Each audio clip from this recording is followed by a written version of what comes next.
Paano pagagandahin ang buhok, ang balat, tsaka yung kuko. Kadalasan naririnig natin sa mga low carbers na may mga problema sa hair fall, hair loss 'pag naglo-low carb. Intindihin natin bakit nangyayari 'yan and alamin natin kung paano natin mababaliktad ito, paano natin mapapaganda. And nagdaan din ako sa cycles ng hair loss. So ito ay temporary lamang, ito ay pansamantala. So hindi naman lahat ng buhok ay nasa pare-parehas na cycle o pare-parehas na phase. So minsan nagkakataon, nag-low carb tayo tapos pa yung pamamaraan ng paggawa natin ng low carb hindi pa tama. Ano nangyari? Ayun, kinulang ng enerhiya na binigay yung ating katawan. Kasi tatandaan, ang katawan po matalino, nagrarasyon siya ng enerhiya. Kapag ikaw ay naglo-low carb, nababago syempre yung iyong metabolismo mo, nababago din yung pagrarasyon ng enerhiya. Como hindi naman ganun kaimportante yung buhok, yung kuko at balat, kumpara po sa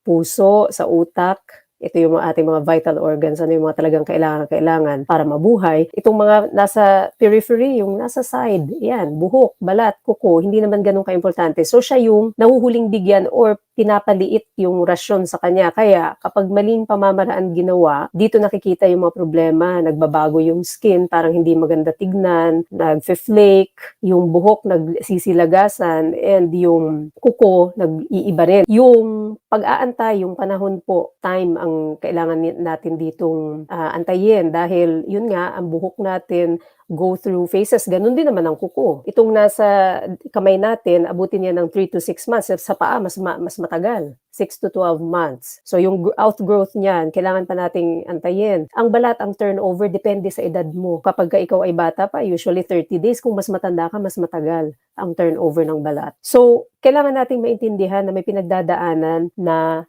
proseso, itong tatlong appendages natin, so yung balat, yung kuko, at yung buhok, ang pagbabago na mararamdaman sa paglo-low carb sa simula ay pansamantala lamang. Antayin lang natin, basta alam natin kung ano yung length of time ng mga cycle. Sa buhok, it's hard to tell kasi nga bawat buhok natin ay dumaraan sa iba't ibang phases ng cycle. Ang mahalaga pong maintindihan ay yun nga, na pinagdaraanan niya yan para tayo ay makapampante tayo, na hindi tayo nag-aalala masyado. And pag tinuloy-tuloy lang natin itong lifestyle na ito, na tayo ay kumakain ng tama, nutrient-dense na pagkain, natutugunan natin yung pangangailangan ng katawan tungkol sa protina at enough na taba, tapos wala ka ng sakit, dun nyo na mapapansin yung improvement ng inyong appendages, ng inyong buhok, ng inyong kuko, ng inyong balat.